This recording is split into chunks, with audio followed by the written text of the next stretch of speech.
I'm Mark Callie and Mr. Saltwater Tank, coming to you on behalf of SaltwaterAquarium.com. Saltwater Mixing Station Series, Episode 3, Road Trip. We're going on the road to have a look at a mixing station that I built for a client, as well as a budget mixing station one of my Reef Junkie friends built. And if you're just joining us in the series, make sure you watch Episode 1 and Episode 2. That way everything I'm about to show you makes sense. Before we get on the road though, let's have a look at the mixing station that I use for my 448-gallon tank. My mixing station has two 55-gallon containers, one for saltwater mixing and one for holding RODI water. Matching container size rule followed. Total mixing station volume is 110 gallons, therefore the 20% of display tank volume in the mixing station rule also followed. The pump that drives my mixing station is a Water Blaster 5000 by Reef Octopus. This pump has a maximum head pressure rating of 11 feet, which is more than enough strength to push water into my display tank.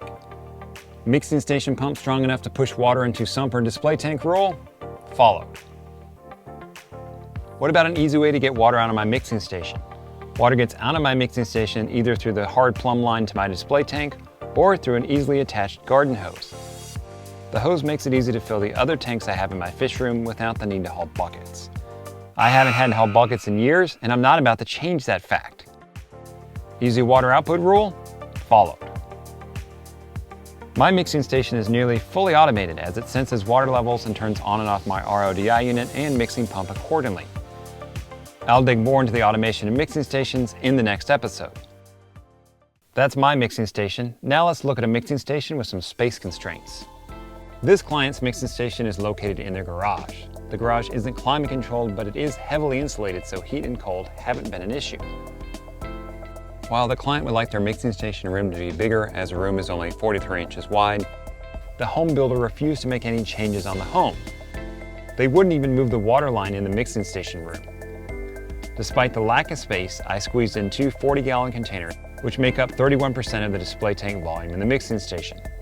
Since the containers are shorter, I elevated them on an aluminum stand to get the containers at working height. The aluminum won't rust, which is great around saltwater.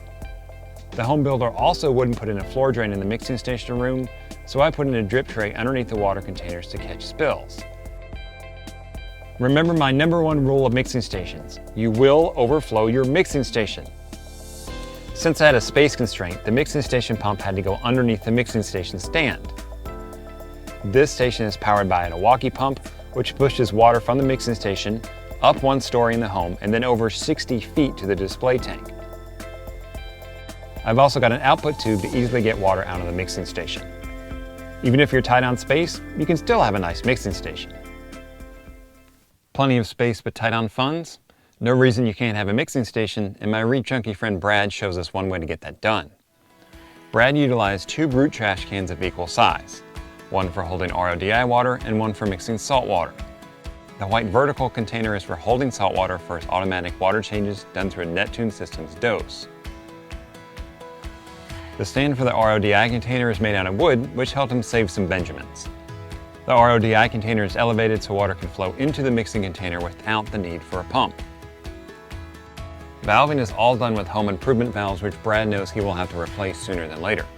He's okay with that risk for the money that he saved. Brad's display tank is 30 feet away from his mixing station, so he's used an old reflow pump to move water around. It's big and bulky, and Brad had it laying around, so might as well use what's already paid for, especially since the pump has enough strength to get the water to the display tank. Water from the mixing station gets to the display tank, auto top-off tank, and the saltwater holding tank for automatic water changes via garden hose. Garden hoses are cheap, easy to come by, and easily utilized. Brad utilized the dollars he saved on components to purchase Neptune Systems Apex gear to automate his mixing station. Here's a budget mixing station that gives up some aesthetics and quality components, yet still works well for Brad. There's a look at 3 different mixing stations, all which serve their owners well. In the next episode on the Mixing Station series, we're going to jump into automating your mixing station, including low budget, low tech solutions, all the way up to fully automated stations.